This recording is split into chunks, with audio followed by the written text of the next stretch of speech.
La radio également en streaming en temps réel avec des informations vraies et certifiées. Le professionnalisme, Télé 50 partout, surtout Nachombo.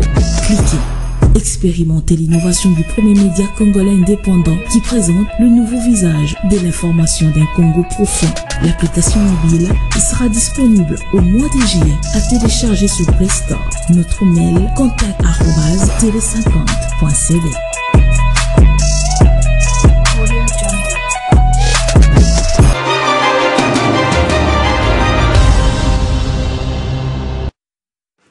La question est sur toutes les lèvres, sur la main tendue du président Félix Tshisekedi.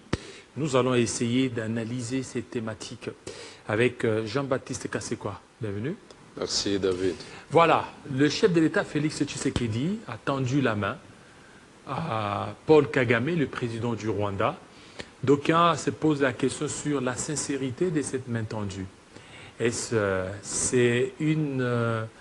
c'est un aveu d'impuissance ou c'est juste une stratégie diplomatique pour le chef de l'État? Alors, de mon point de vue, cette main tendue soulève, entre autres préoccupations, deux inquiétudes majeures. La première consiste à savoir si cette main tendue ne révèle pas le fait que Félix Tshisekedi ne comprenait pas les contenus réels de l'accord de Washington signé le 27 juin 2025, ainsi que de ses implications, pour que finalement aujourd'hui il se rende compte qu'il a plongé le pays dans un piège. 3 mois après la signature de cet accord, l'armée rwandaise ne s'est pas retirée parce qu'en réponse, le Rwanda dit la RDC doit neutraliser les FDLR tels que dit dans les concepts d'opération en annexe de cet accord de Washington. De l'autre, même les M23 ne se retirent pas. Et donc finalement, ma préoccupation donc consiste à vouloir comprendre que Félix ne comprenait pas ces contenus-là. Et 3 mois après, il se rend compte le contenu de l'accord. À plusieurs reprises, Félix a eu le courage de dire « je ne savais pas ». Je ne savais pas. Et donc, il n'est pas exclu que demain, ils nous disent que, vous vous rappelez, même à propos de la fameuse feuille de route du 12 février 2021, signée entre la délégation du FDM 23 et l'ancien vice-premier ministre de l'Intérieur, Gilbert Kakonde, à l'issue du long séjour de la délégation du M23 ici à Kinshasa, Félix Tshisekedi a dit que Gilbert Kakonde avait fait ça sans que lui, président de la République, ne le sache. Et donc, le cri d'angoisse qu'il a lancé de manière improvisée au forum de Bruxelles m'amène à penser qu'il est possible que Félix se rende compte que l'accord de Washington ne rencontrait pas ses attentes. Ça, c'est une chose. Deuxième chose, dans ses propos, Félix dit « À aucun moment, je n'ai tenu des discours belliqueux contre le Rwanda et l'Ouganda. » Tout le monde sait. Et les Wazalendo ont accueilli avec enthousiasme le discours de Félix quand il a dit « À la moindre escarmouche, je vais attaquer. Je vais convoquer les 2 chambres du Parlement. Je vais déclarer la guerre. » Les gens ont suivi son discours de campagne à Bukavu. Qu'est-ce que Félix voulait dire? Voulait-il dire que, Monsieur Kagame, vous avez eu tort de me prendre au sérieux dans mes déclarations-là? Je le disais juste pour des raisons de campagne, donc je retire ces propos-là. Ne me prenez pas au mot, ne les considérez pas. Je ne disais rien de tout ça. Donc, ça pose quand même la question de la crédibilité de la parole du chef de l'État. est-ce que lorsqu'il tient un discours, il a juré à maintes reprises qu'il ne parlera avec Kagame qu'au ciel. Et quelques temps après, ils se sont rencontrés à Doha. Juste après le propos de la main tendue dans la salle du forum, oui. Le jour suivant, il s'entretient avec les Congolais de la diaspora. Et devant eux, il jure. Il répète à 4 reprises, jamais je ne négocierai pas. Je ne négocierai jamais. Et aujourd'hui, à Doha, il vient de signer le protocole de mise en œuvre du mécanisme de vérification du cessez-le-feu. Ce mécanisme de vérification du cessez-le-feu qui est un préalable posé par le M23 pour le début des négociations en vue de l'accord global entre le régime de Félix et le M23.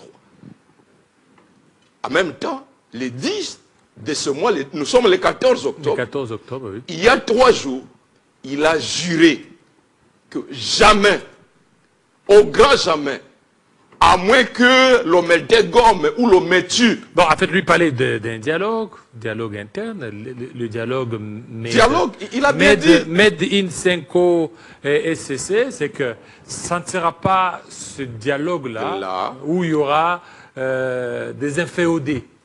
Des inféodés ou des émissaires de l'agresseur. Ceux qui réclament le dialogue devraient d'abord condamner le Rwanda, les nommer. Je me pose la question, mais celui qui a signé pour les comptes du M23, c'est René Abandi, à Doha. A-t-il condamné le Rwanda? A-t-il dénoncé le Rwanda pour que finalement, pour les comptes de la RDC, c'est M. Sambou Silta Mambou?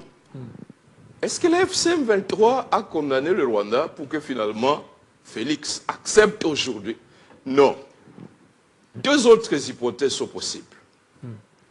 Comme je le disais, soit Félix ne comprend pas la portée des dispositions de l'accord de Washington ainsi que les contenus de la déclaration de principe de Doha, soit alors il la connaît bien la portée, mais il joue un rôle dangereux qui consiste à endormir l'opinion publique congolaise.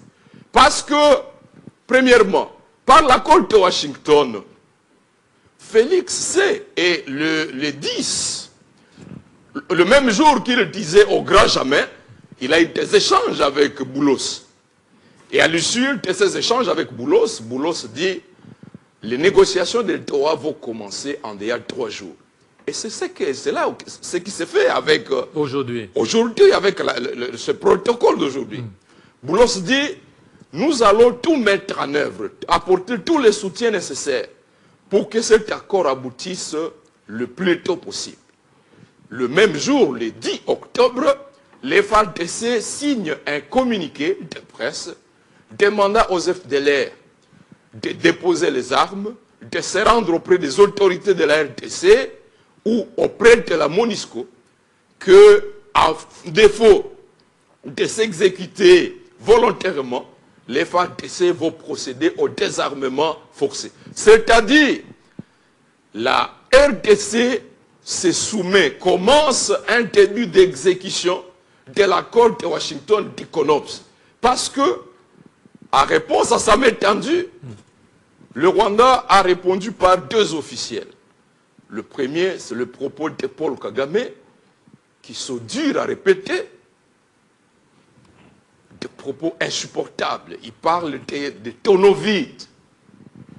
Et ça, ces propos-là montrent que ce processus de Washington aura du mal à s'appliquer. Ça reflète une crise profonde de confiance entre le Rwanda et la RDC. Avec la signature de ce mécanisme de vérification de cessez-le-feu, ce qui montre qu'il y a cette bonne volonté qui est mise en place. Oui, bonne volonté. Pour l'effectivité de cet accord. Non, toutes les 2 parties ne sont pas de bonne volonté. D'un côté, Félix, sous la contrainte, signe, tout en tenant des propos contraires. De l'autre, la mauvaise foi du Rwanda, elle est historique. Ce n'est pas aujourd'hui que le Rwanda Donc signe. ce qu'ils sont en train de faire là, rien ne va se passer, rien ne va se produire. En tout cas, les propos durs de Kagame vis-à-vis de son homologue congolais montrent qu'il y a... Il y a même le ministre des Affaires étrangères qui a réagi.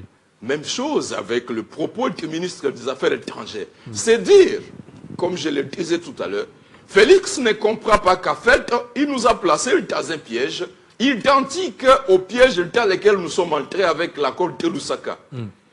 Le Rwanda ne retirera pas ses forces de notre territoire tant que le M23 n'aura pas obtenu un accord favorable aux intérêts du Rwanda à Doha. Et Félix est sur cette voie-là, même s'il est en train de tenir un discours destiné à endormir les Congolais. Le draft, le projet zéro, rendu public par Doha le 14 août, contient des dispositions plus dangereuses que les accords de mixage et de brassage. Lesquels, par exemple? Plus dangereuses que l'accord du 23 mars 2009. L'accord là, le draft 0, dit par exemple au point 6a qu'ils vont convenir de la délivrance des documents d'identité et des documents de voyage aux populations, aux résidents de la région touchée, c'est-à-dire le Nord Kivu et le Sud Kivu, et en particulier aux membres des communautés vulnérables. Qu'est-ce que ça veut dire? Qu'au Nord Kivu, au Sud Kivu, on va donner des documents d'identité spécifiques, différents des autres documents d'identité entre les mains de tous les Congolais. Ça, c'est dans le draft. Ça, c'est dans le draft. Qui a été signé, ça a été signé quand? Le draft est en discussion à Doha. À Doha. Et ce qui est marrant, c'est que même tous les députés du Nord Kivu, du Sud Kivu gardent des silences. Y compris même Kamere lorsqu'il était encore président de l'Assemblée nationale. Il n'a jamais pris le courage de dénoncer. Est-ce que peut-être il n'a pas été au courant de ce draft? C'est là que les Congolais doivent se mobiliser. Ceux qui négocient ces choses en notre nom, que ce soit à Doha, que ce soit à Washington, ils ne sont ni membres du gouvernement et donc ils ne peuvent pas répondre de leurs actes devant l'Assemblée nationale ou devant le Sénat. Ils ne sont ni sénateurs ni députés et donc ce sont des illustres inconnus. Ils ont la latitude de signer toutes sortes d'accords qui les plaît et ils vont disparaître, ils n'auront de compte à rendre devant qui que ce soit. Donc, au point 6a, voilà ce que ce projet d'accord dispose.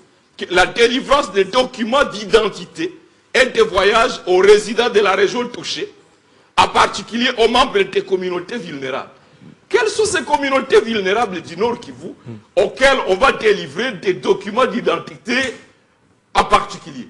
Je sais que toutes les populations de Goma, du Sud Kivu, de l'Ituri, sont placées dans des conditions difficiles par le gouvernement central pour l'accès aux documents de voyage aujourd'hui. Un habitant de Goma aujourd'hui, pour venir ici à Kinshasa, il faut qu'il passe par le Rwanda, il paye à moyennant 25 $, le document CPGL signé par l'M23, il va jusqu'en Ouganda. Arrivé en Ouganda, il va auprès de l'ambassade, il paye un nouveau document avec lequel il va venir jusqu'ici en Njili. Et arrivé à l'aéroport d'Njili, on lui ravit ce document-là. Il est à Kinshasa sans papier. Et lorsqu'il veut amorcer les démarches pour obtenir le passeport, au service des renseignements, on vous exige soit avoir la recommandation des conseillers à la présidence. Je connais, d'autres sont venus, 19 personnes venues de Massissi, de mon territoire, sont venus avec la recommandation du VPM intérieur et on ne les a pas servis, on les qualifie d'étrangers. Ça c'est... D'étrangers? Étrangers, oui. Ça c'est ici à Kinshasa. Ici à Kinshasa. À Kinshasa.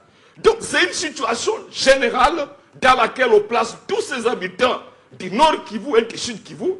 Il n'est donc pas correct qu'à Doha, on dispose que l'on va donner des documents de voyage et des documents d'identité à donc, certaines... Kinshasa est en train de qualifier ceux qui viennent de Massissi dans des zones sous-occupées. En tout cas, moi, j'ai rencontré les 19 personnes comme étant des étrangers. Qui ont eu l'avantage d'avoir une recommandation même du VPM de l'intérieur. Et malgré cette recommandation-là, eh bien, ils sont traités d'étrangers. Dans leur propre pays. Dans leur propre pays. Et à plus forte raison, ceux-là qui n'ont pas la possibilité d'avoir ces recommandations, soit de la présidence, soit du ministère de l'Intérieur. Quelles sont les chances qu'ils ont pour qu'ils obtiennent un document? Il suffit qu'on voit dans ton nom, tu t'appelles Mugarula, tu t'appelles Kasereka. Pour eux, la présence de R signifie que, bon, tu es assimilé au Rwandais. Et ça, je dénonce avec la plus grande énergie, ça doit cesser. On a été incapable de nous défendre, de défendre l'intégrité territoriale, en dépit de l'engagement de tous les Ouazalendo. Nous avons été livrés entre les mains de l'ennemi. Plus de 9000 personnes ont été tuées à Goma. Et au lieu de nous faciliter la tâche, qu'on place les services de capture des passeports à Kampala et qu'on allège les conditions pour que les citoyens y accèdent. À Bujumbura, même chose, pour que ceux qui viennent de Uvira, de Bukavu, obtiennent facilement les passeports. Au lieu de cela, non seulement on nous soumet à des conditions, un habitant de Bukavu, il quitte Bukavu, il passe par Rosisi 1, il obtient un document CPGL, signé par l'M23. De là, il passe par le Rwanda. Du Rwanda, il va à Tanzanie. De la Tanzanie, il vient au Burundi, Bujumbura. De Bujumbura, il va à Uvira. C'est là qu'il obtient un document tenant de passeport avec lequel il repart jusqu'à Bujumbura. À Bujumbura, il prend l'avion, il vient alors à Kinshasa. Vous pouvez vous imaginer le temps que ça prend, le coût à terme d'argent. Et quand il arrive ici, on déchire ces documents-là, et pour qu'il accède au passeport de son pays, eh bien, c'est un calvaire. Alors, maintenant, le draft en question, c'est encore en discussion. C'est encore en discussion. Et ceux qui sont en train de débattre, quelle est leur qualité aujourd'hui? Celui qui discute pour les comptes de la RDC, on dit pour les comptes du gouvernement, c'est M. Sambou Silta Mambou. Il a quelle qualité aujourd'hui? Il n'est ni ministre, ni quoi que ce soit. Certainement qu'il a un mandat du chef de l'État. Aujourd'hui, il n'a aucune responsabilité. Et si aujourd'hui on veut attaquer ces accords, on va les attaquer auprès de qui? De la ministre des Affaires étrangères ou auprès de quel membre du gouvernement? Probablement que le ministre des Affaires étrangères n'en sait rien. Elle est écartée. Écartée. Premier ministre n'en sait rien. Donc c'est une affaire privée de la présidente de la République. Et, disais-je, tous les élus du Nord Kivu, du Sud Kivu se taisent, tous les notables se taisent, comme si ces deux provinces étaient des terres sans maître, alors que nos ancêtres ont lutté, nombreux sont morts, les Kinyungu et tous les autres, pour défendre l'intégrité territoriale. Tous les chefs traditionnels Bashi ont lutté pour que le Rwanda ne nous domine pas. Et aujourd'hui, ce sont des illustres inconnus qui signent des accords dangereux à notre absence et ils n'ont de compte à rendre à personne. Le point 8 de ce draft ici dit que on va mettre en place ce qu'ils appellent dans les deux provinces, ce qu'ils appellent une force spéciale intérimaire pour un mandat de 5 ans renouvelable si nécessaire. Force spéciale intérimaire. Et que cette force-là sera la seule force qui devra opérer dans ces zones-là. Et donc, les FARDC, la PNC, selon ce draft ici, ne sont plus appelés à opérer là-bas. Pendant 5 ans, renouvelables.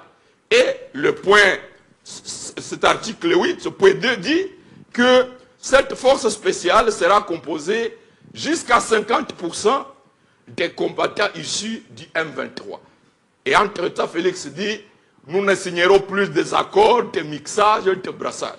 Entre donner 5 ans aux éléments du M23, comme seule force opérant au nord et au sud Kivu. C'est 50% 50. Il dit 50% viennent du M23. Oui, 50%. 25% pourront provenir de la PNC. Et 25 autres, le reste pourra venir des populations locales de la région. Qu'est-ce que ça veut dire?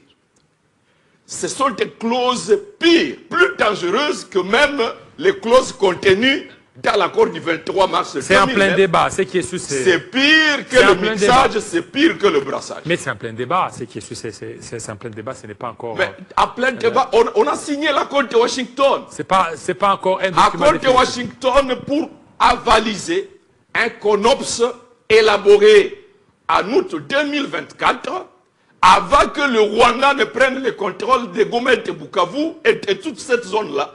Et nous avons dit, par l'accord de Washington, que nous allons neutraliser les FDLR qui sont supposés se retrouver dans les territoires déjà sous contrôle du Rwanda. Et nous sommes venus signer ça textuellement le 27 juin sans contrôle.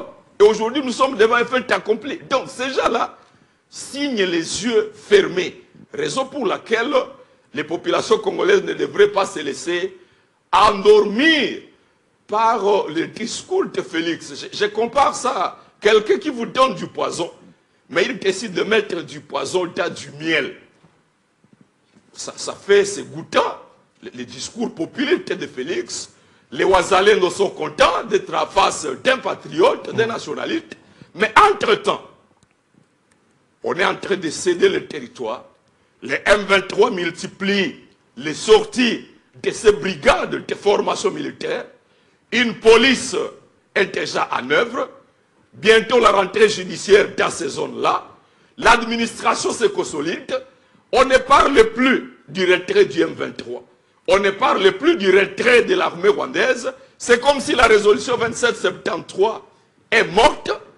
Et entre-temps, on nous tient des discours flatteurs juste pour endormir l'opinion. Donc aujourd'hui, il n'y a rien à espérer avec ce qui se passe au niveau de Doha. Ce qui se passe, c'est que nous devons tout faire, nous mobiliser pour que Doha se limite simplement au cessez-le-feu. Et que toutes les autres questions soient débattues dans un dialogue national inclusif. Mais pas... Comme Lusaka s'est limité au cessez-le-feu. Et toutes les autres questions étaient débattues dans le dialogue de Sun City. Oui, mais pas un dialogue où il y aura des inféodés. Hein? Mais il a dit non, pas ce dialogue-là. Nous voulons bien savoir quel rôle Kagame a joué pour que Félix arrive au pouvoir aujourd'hui. Ah non, ça c'est le peuple congolais qui a décidé. 15% obtenus par Félix, 62% obtenus par Martin. Ça, c'est le discours de Martin Fayoulou. Merci. Donc, merci en dialogue inclusif, nous allons réduire toutes les prétentions du M23. Nous allons dire au M23, il y a des choses inacceptables. Ils ne peuvent pas se prévaloir d'une quelconque supériorité militaire pour exiger qu'on leur laisse 5 ans de contrôle sur notre territoire. Au dialogue inclusif, nous allons prendre des dispositions. Il y a ceux-là qui veulent nous prendre en otage. Merci. Il y a Félix qui prétend, il n'a pas abandonné ses intentions de changer la constitution. Il y a les autres qui n'ont pas aussi abandonné leur intention de vouloir récupérer le pouvoir qu'ils ont perdu. Merci. Au dialogue, on va mettre tout le monde ensemble. Nous élaborons un consensus et nous remettons le pouvoir au peuple congolais. Merci, merci beaucoup Jean-Baptiste Kasekwa Moïndou. On va passer à un autre invité tout de suite.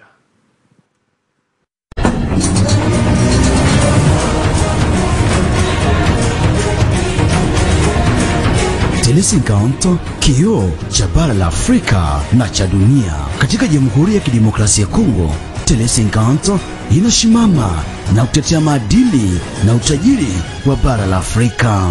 Tunaunga mkono taasisi za Kongo huku tukisherehekea utamaduni wetu